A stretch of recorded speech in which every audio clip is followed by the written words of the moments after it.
Happy Saturday. Today is Saturday, July 10th, last day of week 27 of 2021. We had a great week. I hope you did too.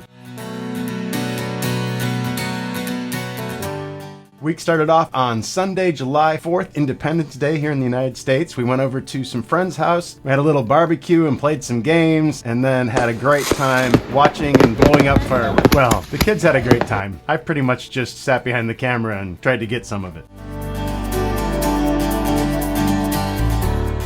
Monday was a vacation day, and we went over to a friend's house, saw their new place. They've got a bunch of chickens and a couple of cows now. They moved out of the city and out into the country, and they're loving it. Tuesday was the last day of my staycation, so we decided to go out to Big Shots, a new place here in town that's basically if you took golfing and turned it into a bowling alley, except not indoors. That's what Big Shots is. It was a lot of fun. None of us knew how to golf, and we still had a good time. Even my friend Cody joined us. And it wasn't too terribly expensive. I think it was $30-something an hour, and we had 6 people, so that's not too bad.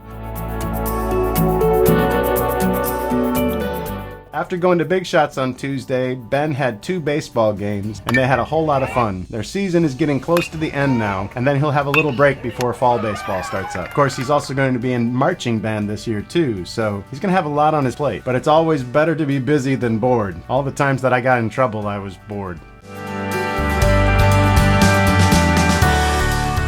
Wednesday, I was back to my day job after having some 14 days off. I was kind of glad to be back to work. Of course, if I could just do video stuff all the time and projects around the house, I wouldn't turn that down.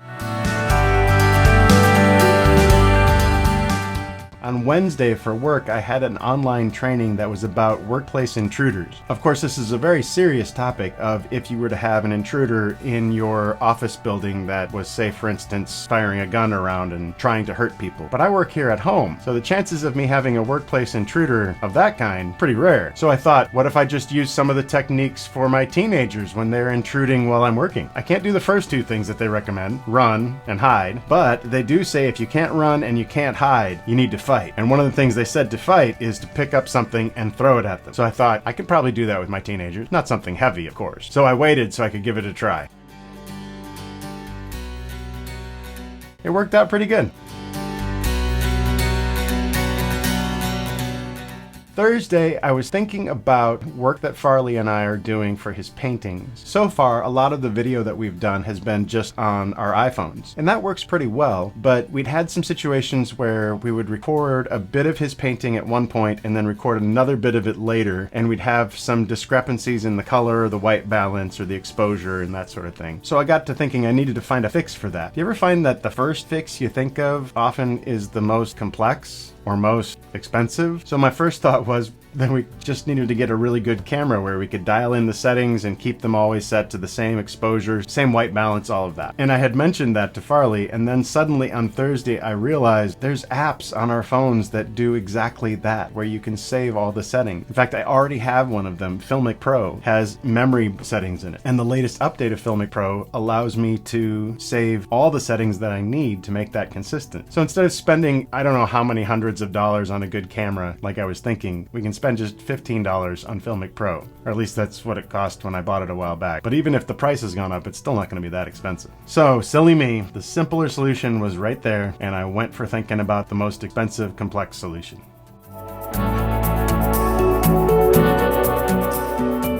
On Friday, I had a little problem with a pair of glasses. These glasses right here are my computer glasses, and I've had them around for a long time, but they had broken in the center right here. So I wanted to fix them, and this is another example of when I was thinking about something complex, because it was metal that had broken in there, and I'm thinking tape, some sort of epoxy or glue, or maybe soldering or welding them together somehow. And then I realized I already have this. Let me get it real quick, hang on. From some of the electronic stuff that I've put together in the past, past, I have these heat shrink tubing thing. And these things right here are ones that you put these on wires and you just heat them up with a match or a heat gun, or it shrinks on there, and it has a glue inside that's heat activated, holds those together. So I put a small piece of that between my glasses right here. You can see right there. I put a small piece in there and held them together, and now they're as good as new. Now, they're my computer glasses, so I'm not going to wear these out in public with that on there, but it's better than a Band-Aid on the glasses. I don't know. I was pretty proud of the solution. It was pretty simple.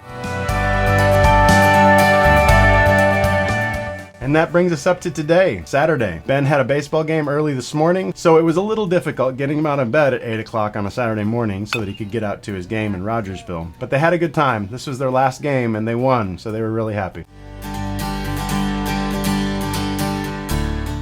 Well, that wraps up week 27 of 2021. Have a great week. We'll see you next week.